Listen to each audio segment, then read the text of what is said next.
Hey, welcome to the studio. It's a sign of our times that unfortunately we're not face to face, but we're sort of digitally face to face. So, from London and other bits of the world, a great welcome to our session where we're going to be talking about growth.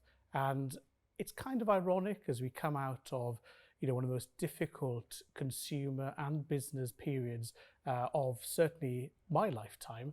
Yet throughout this, we've seen some incredible stories of growth, customer responsiveness, and new opportunities.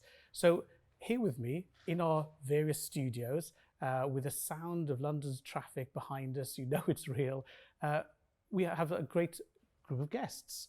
So welcome everybody. Hamish, Sasha, Ulfbjorn, welcome to you all. I'm going to get you to introduce yourselves in a second, because I hope you'll do it far better than I will. And we're going to be looking at growth. What are the conditions for growth, the opportunities for growth, examples of growth, and how we make sure we don't fall into any of the many pitfalls that might hold us back. So enough from me. Welcome, welcome, welcome. Hamish, why don't you just kick us off? Tell us a little bit about you. Well, my day job is writing columns in newspapers. I'm the main commentator on that for The Independent. I also have a column in the Mail on Sunday and in the Eye about the world economy. And of course, how it is growing is the very core of that. But I've also just signed off a book, actually this week, about the future of the world economy and what it might look like a generation from now. And it will have grown. Excellent. Well, we hope a generation from now, people will still want and love books just as much. Hamish, we'll come back to you in a second. Sasha, welcome to the studio. Tell everyone who you are. Thanks, Ian, and hello, Hamish. So Sasha Wilson. I've got a background in e-commerce and dot-com startups. One of those startups ended up being Amazon, so I ended up spending over a decade there helping build Amazon's third-party marketplace and business. And then the last 8 years, I've been with Avalara, the senior director, and my team helps businesses as they're growing internationally, helps them with the tricky parts of business and commerce, which is the tax compliance, and helping them automate those processes. Great. And you haven't started your own space program just yet, is that right? Okay, well, let's see whether Ulfbjorn has. Ulfbjorn, welcome remotely. Thank you for joining us. Just tell everyone a bit about you and your business, please. Thank you. I'm the CFO of Ride Store. I worked in different e-commerce and retail companies during the years, but also more in classic industrial like Michelin Group. And tell us a bit about Ride Store in case people aren't familiar with it. We are a snowboard, ski, accessories company, always changing and growing. We started as a background in motocross, and then we go to skate, and then we now are in snowboarding, skiing. Wow, great. Well, I can see everybody's thinking, why are we working in offices when we could be working with Ulfbjorn? We'll come back to you in a second. But Hamish, let me come back to you and ask you to cast your global eye over growth. And tell us from your perspective where you think growth will be coming from and the conditions for that growth, please. Well, we know quite a lot about the way in which the world economy grows, the things that drive it. Technology at the cutting edge, and then the way in which technology spreads across the world. So we know pretty clearly that during the next 10 years, China will pass the United States to become the world's largest economy, sometime around 2030.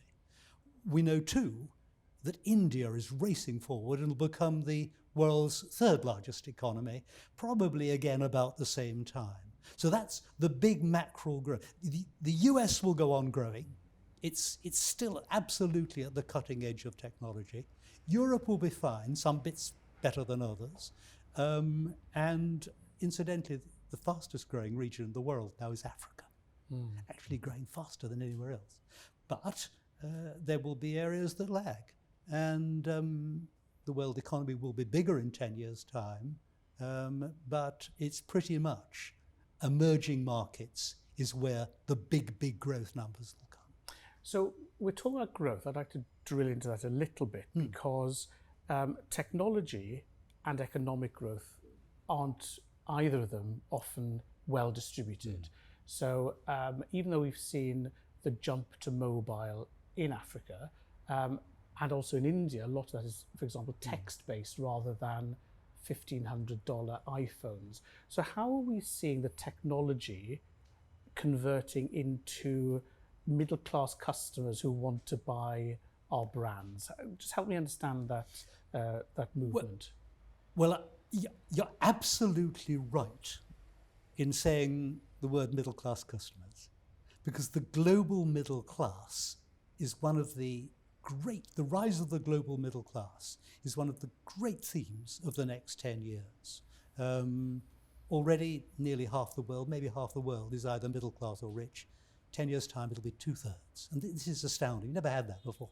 How will we get these technologies into them? Well, I think that one of the really interesting things is we don't know what we want until somebody shows it to us. We didn't know we needed TikTok, until we don't need it. All right, we didn't know we needed it until somebody figured it out. And there's going to be a great surge round the world, we're already seeing it, racing on, of trying to figure out, maybe let's try this, and if people want it, they will run with it. If you say to me, okay, McRae, where are the big areas that you would bet are most likely to be? I would look at finance. We all need help in our finances. We need, and I would, entertainment obviously, and I think health. We all want to be more secure financially. We all want to be more healthy. And so I think that would be the areas that I would be looking at. If you say, well, how do you get that into India? I think you create a better mousetrap and they will beat the path to your door. And it may well be that mousetrap is created in Bangalore. So we get the consumer desire for entertainment. You referenced TikTok. We all want to live longer, more healthily, more affluently. I get that. But let's look then at the balance between state and the individual. So we may have, again, I'll go back to iPhones, but they're useless without a 5G tower, and health cover is useless without open data, without security, an established network of healthcare provision, etc. So when we're looking to the future, as retailers, we often look at the individual customer. How are you seeing the balance between the technology innovators and agents in one corner of the triangle, governments and policy in the other triangle, and then the last triangle being the individual? How is that sort of trifecta of players going to balance in the next decade? You're absolutely right to focus on infrastructure. And governments are basically largely responsible, not entirely, for infrastructure. They either create it or they create the legislation and circumstances where other people will build that infrastructure, be it a 5G system or whatever. I think that the countries that do well will be those that have a good balance between the commercial sector, the government, which is an enabler, and innovative consumers who show ways in which a business can make money. And I think that there is no magic wand that makes these three sectors work better. I think it's going to be trial and error. You will see some countries that do really well, and you'll see some countries that lag. I'd love to be able to say, look, there is a model in the world for doing this. I don't think it's as easy as that. I think that this is going to be one of those cases where leader countries will push out ahead and others will say, okay, we've got to do better. And the consumers will push governments and push companies to do better. I love this idea of the consumer innovator. And I think we'll come back to that later because I don't want to lose that idea. But in a way, you've given us an opening to bring in Sasha. Sasha, thank you for hosting us today. You have a global view of how these three corners work together, ranging from from the compliance issues globally with individual behaviour and then the behaviour of the retailers. So could you maybe give us a view on how this growth is going to fit together and mesh so that we can make money from it? Okay, well, I can try my best. So, what we see quite often is a lot of companies focusing on some of maybe the more obvious areas when they're looking at international growth. Thinking of technology, do you have the right technology platform that's going to be able to support you as you scale? Is it going to be able to support the countries that you're going into? Is it going to be, is it going to allow you to be flexible enough? Headless commerce is a big topic at the moment, where companies can decouple really the front end from the back end of their infrastructure and play around, try out new things on the front end without having to reconfigure all of their back end. This allows companies to really be flexible. And then you've got the more convenient side of things, which, payment options, delivery options, and just be really having like a regional focus on those, because the same processes and systems that might work in one region won't work in another. So it's just being aware of all of those areas to be successful in growth. But you hit the nail on the head with one area I was going to touch on, which is the social side, which is huge. And if a company wants to be successful, they've got to stay on top of what's happening, social developments. TikTok for Business. I mean, how many businesses have a TikTok for Business strategy? Even Singles Day in China. Last year, $75 billion of sales in one day on Alibaba.com, let alone any other websites. So these things are huge, and for companies to succeed with an international growth strategy, you have to take all those into account. Now, I say those are the obvious areas. Probably the less obvious or the less sexy areas are the compliance pieces behind the scenes. And what we see at Avalara is unfortunately a lot of companies who've focused on the main areas, the obvious areas, but then they've potentially not realised that their growth strategy has triggered tax obligations in many countries. And what we see is a lot of companies who have to spend a lot of money, time and effort to fix things that have happened in the past.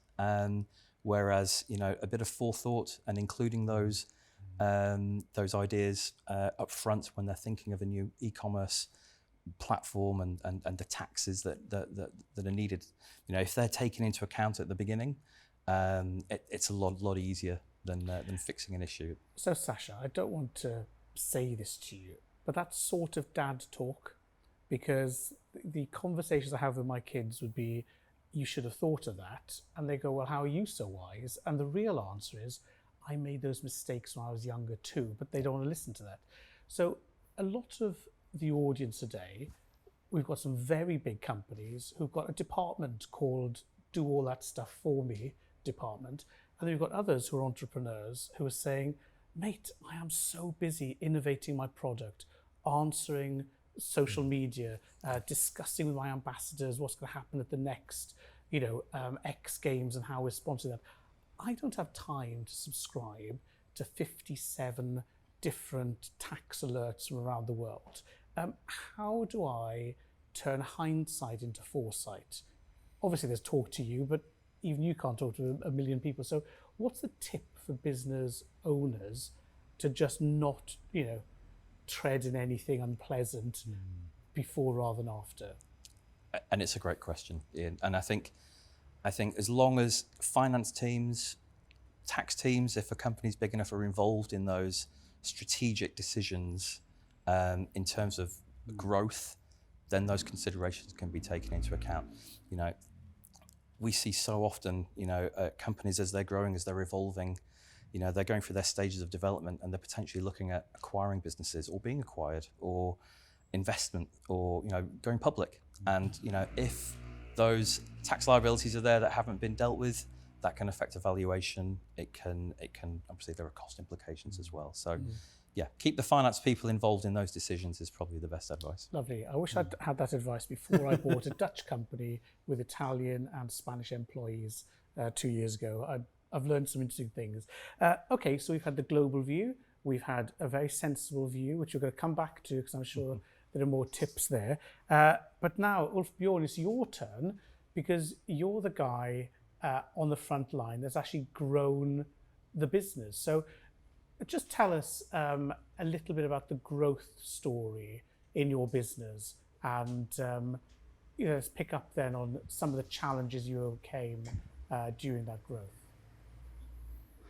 We have a fantastic growth the last years, between 50-80%, with new markets in Europe, with the last year extremely big footprint in North America. And during that time, we also changed our ERP, payment provider solution, and e-commerce platform. So it's really to challenge both the organization and everyone in the company. And that have been challenged to change architecture. But that's also, you need to do the foundation for the future growth. We didn't do this for this year or next year or the 2 coming years. It's 5 to 7 to 10 years down the road. We need to have something that we can grow. Mm-hmm. So you need to put some time into the foundation. So it's only you and me talking now. No one's listening. Ulf Bjorn, don't worry. So we heard Hamish earlier talk about the customer in this. So when you look back over the last 2 years, do you think, I'm so glad we had that planning meeting 2.5 years ago to prepare for global growth? Or do you think it was the customer driving it and it took you by surprise? So how much of this was planning for global takeover? And how much of this was thinking, oh my goodness, we have enormous demand from America, I'd better send some stuff there. How did that balance out? I think that the growth and the customer was the main focus on the front, the marketing, management. But for us in back office, we need to be aware what will happen, what could happen, and prepare, because it takes a bit longer time to change your back office system, your tax integration, your ERP. You can't change that over the night. Mm. So as a finance, you need to be growth proactive and prepare. Even if you almost a step before marketing, you need to listen also to the customer. That's really a good point, actually. I love that. So that's the second great point that I'm going to steal later and pretend I thought of it. But let's be practical and think about your role. As someone who's worked in the back office, often you're the person saying, you shouldn't have done that, you can't do that, or you haven't given me enough notice. And there's this aura that sometimes you're holding the business back. But yet what you're saying is that you're preparing the ground and the opportunities. So if we came to spend a day with you in your meetings, can you tell me how you work with the marketers, the product people? What's the cultural conversation that allows you to be a growth partner rather than being a step behind? I think listen is very important. You need to listen to the organization and then see what are the effects in my organization or in finance back office. What can I prepare? And not say, because that's classic, as you said, say no as a finance. No, you can't enter this market. No, you can't sell this product due to this. Then you need to say, I think finance and back office is find out how can we do it. Maybe not the way that marketing or sales or purchase want to do something, but you should serve them another solution. Okay, we can't do this way that you thought due to legislation, but we can take this turnaround and find another and serve a solution. I think that's covered 99% of the cases, and then you have the last 1%. You need to say no. I love that. If only it was 1%. I think that's your positive demeanor, Ulf Bjorn, that's manipulated that number a bit. Sasha, let's come back to you with our practical hats on then. So Ulf Bjorn's looking way too relaxed for my liking. Just talking with him before transmission, we were talking about the countries in which they operate, staff everywhere. We've had the recent, but apparently never-ending Brexit, where now VAT has become a nightmare more than ever was. I'm just looking at this list of things that I have to become expert in overnight. So could you give us a view, just a quick snapshot on what's on the to-do list of a commercial professional to get expert in, and then what's the route through it? So what's the mesh of problems? What's the lovely answer? Okay. Well, I'd love to have more time to go into detail on this, We only have 4 days. But I think the backdrop of that as well is you've got to think about governments have incredibly growing budget deficits. Okay, they're looking at innovative ways of trying to get tax revenues. So tax is changing, and if you look at some of the countries that Ulf Bjorn company is in and others, the tax regimes are incredibly complex. The US in particular, Brazil, India, China just happen to be the fastest growing nations and also the most complex tax structures as well. So, but tax and ownership and reporting, and so it's not just exactly tax, it's literally how you run your business day to day and how you own it. And this is it. And if you think back, tax is a very old industry. The process of collecting and paying taxes hasn't changed for thousands of years, but a lot of that is changing now with digitalization.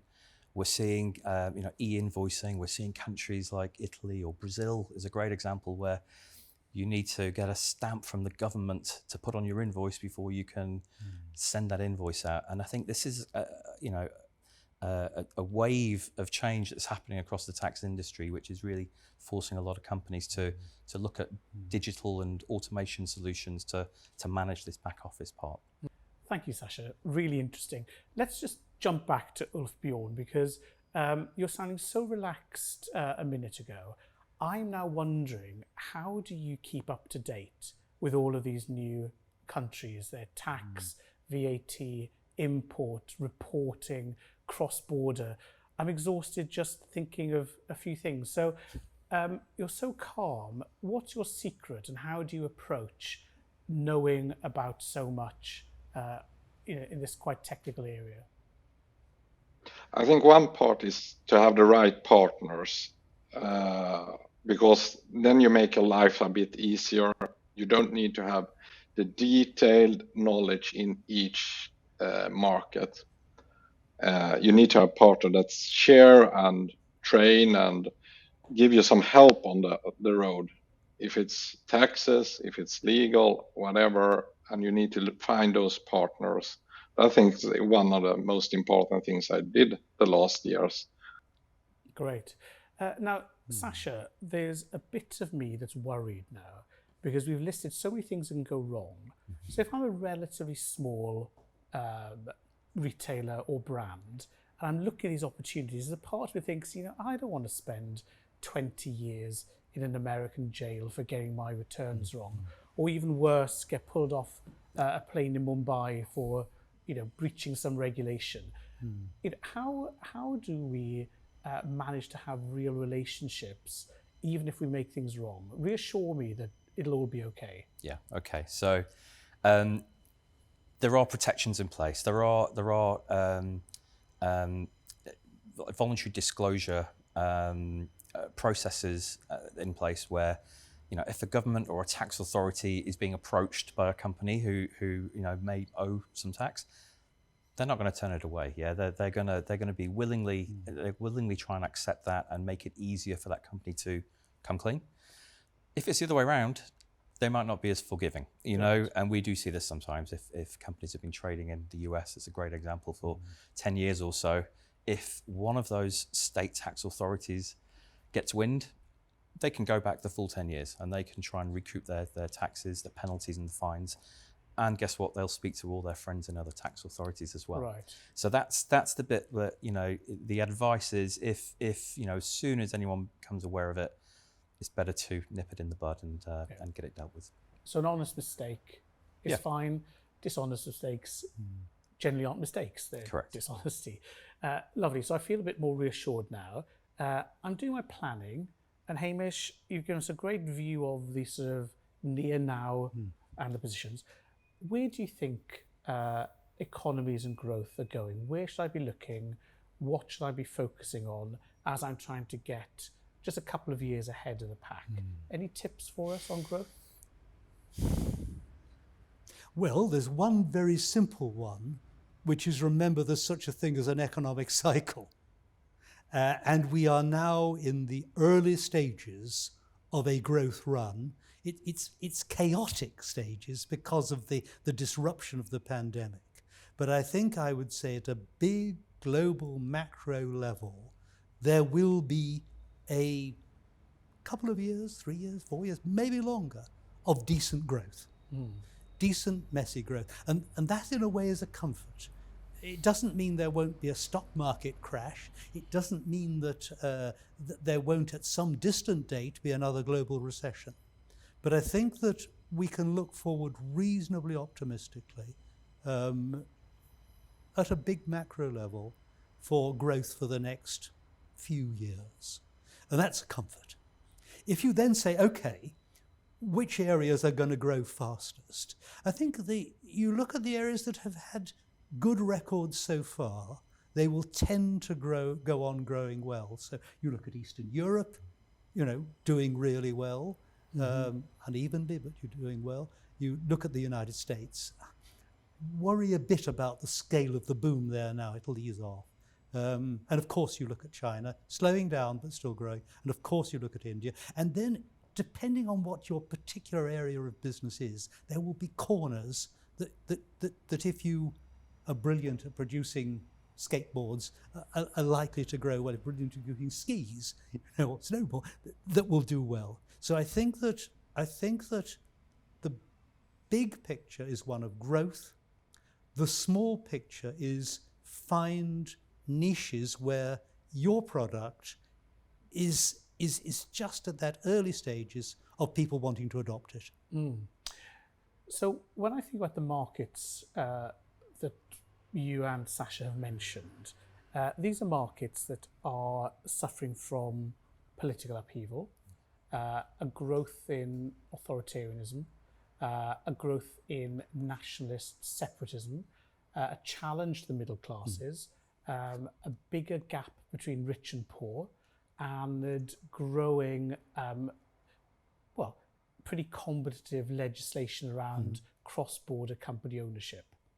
So I look at all of those and then factor in a fuel spike.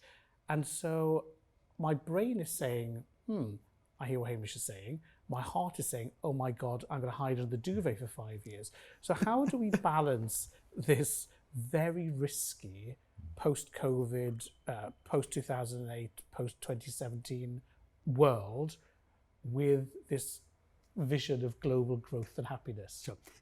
You're so right to raise that. I say you've got to work with the politics you've got. We have to live in the world as it is, not as we wish it might be. And we have to be honourable at doing the things we're doing within that world. There will, of course, be places where we do not want to do business, where, if you do business there, it's very, very difficult. Let other people do it. But I think that the key binding factor is that if you are an honourable enterprise, doing things that people want, paying your tax, trying to abide by the rules of the game of that particular society, then you will be more protected than if you want to make the fast turn or employ people who want to make a fast turn on your behalf, or have associates who are a little, you might feel uncomfortable with. Great.